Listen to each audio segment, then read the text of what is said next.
Hello everyone, I'm Scott Moore, I'm Leslie Moore.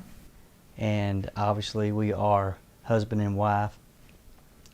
Recently we did something that I've never seen before. We covered the tornado that hit Mayfield, Kentucky. So what we're going to do, and this is mainly for our family and friends, a lot of you seen us on Facebook, a lot of you got questions, want to know what we saw, and by no means did we come away with, you know, the best footage or anything that other people couldn't have done or didn't see, especially the poor folks that lived there.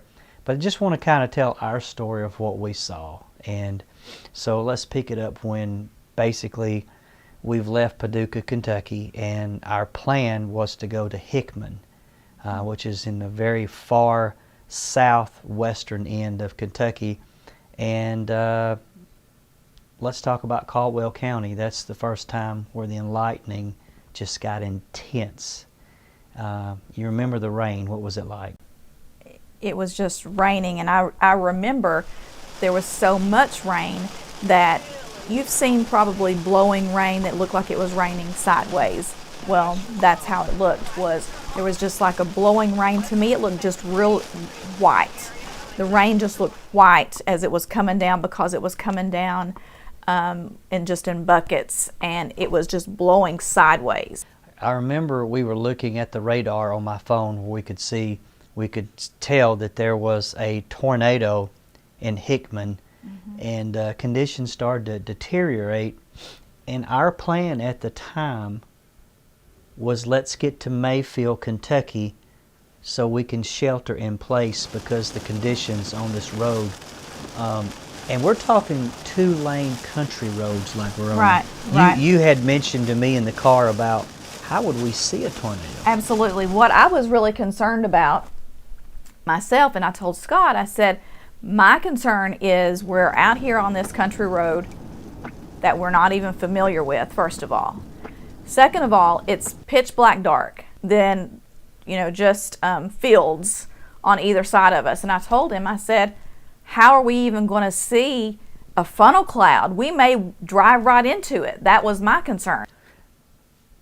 We had our phones out and we were watching the radar, but Leslie had pulled it up to, I think it was WPSD in Paducah, was going live on their Facebook page. Right. I'll never forget what that meteorologist said. Get your helmets on. And when I heard that, I got really concerned. Extreme alert. And the alert came on that there was a tornado warning in the area, to seek shelter. Then if you were in a vehicle, you needed to go find a safe place to park. And I said, we've got to pull over somewhere. We have to pull over and find a place to just stop. And we found a little store. It was closed, but just a little building, and we pulled in there and stayed there for a little bit. As a matter of fact, here's a screenshot of the radar that shows our last location. And if you look at here, you'll see the little blue dot is where we were. And then you will see where Mayfield is, and then you will see a tornado on the radar heading that way. I think for us, when we saw this, it really put it into perspective for us just how close we were to this tornado. We lost internet. Right. The radar was down, and we basically are just sitting there waiting. We kept the camera rolling, and at some point when we thought it was safe, we did drive into Mayfield, Kentucky. When we came into Mayfield, it was obvious that something was going on. There was police cars Right. with lights on, ambulances with lights on, fire trucks.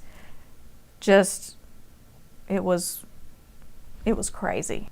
I knew that I had to get video out somehow, so the first thing I did is I picked up my cell phone and just shot what I could, because I was really afraid that I wouldn't be able to get internet. So this is some of the footage, the first footage that I shot and got out. And little did we know, just over the hill from where we were, it was a complete disaster, but we didn't know that. We didn't know. We stayed where we first saw the damage. And one thing that I will never forget, that I don't think can ever erase from my mind and my memory, is the sound that I heard when we were out there. You could hear just the sheet metal just banging against the buildings. I just hear that sound, and I don't know, like I said, that'll ever go away in my mind. We didn't explore everything. We just got to where we thought we could. Right. And now what I remember about going down the first bit is just the streets were littered. And everywhere. I'm talking power lines were in the road. There was glass, there was sheet metal, there was wood, there was trees. And I didn't know at what point we were going to get a flat tire, because this was very much that you enter at your own risk. And I heard a very, very loud, distinct hissing noise, like sssss. Mm-hmm. And the smell of natural gas was strong enough to make you want to leave the street. And it was about the break of day, and the first thing we did is we stopped at the water sewage treatment plant, which was up on the hill. And so I went up there and got video, and that building was completely destroyed. And we were worried about what we were going to see now that it was daylight. So we had to work a little bit harder to get back in town. Once we did, we run into some, just really horrifying scenes. We did get to talk to some people, and here's what the first guy we talked to said. We don't know what to do. Our town's destroyed. I don't know if we can build it back or not. We don't have any water, no power. I don't know when power will be back in, but you just look around, you think you've seen everything, do you see something else? So we continued to look in town and assess the damage, and things just got progressively worse. It looked like the city of Mayfield downtown had been bombed. Bricks that have just been blown out of buildings. Devastating. Something else that I remember too, I want to go back to when we first came into town again, and on that morning when it was daylight. When we came in there, you could see debris just hanging from the tree limbs everywhere. There was sheet metal hanging from the tree limbs, there was plastic, there was just all kinds of things just hanging from the tree limbs. There was even a big full-size pickup truck that had just been picked up evidently and sit in the field. Don't know where it came from, how it got there, and then across the street there was another truck that was just picked up and set down. There was another vehicle that was up just like this. Instead of being on all four wheels, it was standing straight up like that. It was just, I don't even know how to even say it. I mean, it just devastating. The video and the things we saw were nothing compared to the images that I started to see later. Brett Adair and Brandon Clement had some visuals that just blew my mind. I saw damage and I thought, wow, this is bad. They showed images that was just humbling. The whole experience was basically humbling. Yes, it was our job to go cover the storms, but I could say that literally it was heartbreaking to see. It's a story that I don't think neither one of us wanted to be on. And here's all these people now with no shelter. They have no heat. They have no way to stay warm. There's no water. There's no power. It just, I don't know. I mean, it was just awful. When we left town, I interviewed one more guy. Daniel was a volunteer. This guy had been driving around on his John Deere front end loader, and he was clearing the streets. The streets are impassable. Me and my friend, we've been doing all we can do all morning with skid steers and tractors, trying to make it where people can get to their homes and get their belongings that are left. It's the absolute worst thing that could ever happen to a community. I mean, it's just absolutely unfathomable that these people here have lost everything. I mean, I've seen homes this morning cleaning streets that completely picked up off their foundation and moved a block away. We're not the only volunteers out here. I've seen people out here passing out water, food, blankets, offering shelters. It really goes to show what kind of a community we do have that has come together this strongly, and I hope it continues.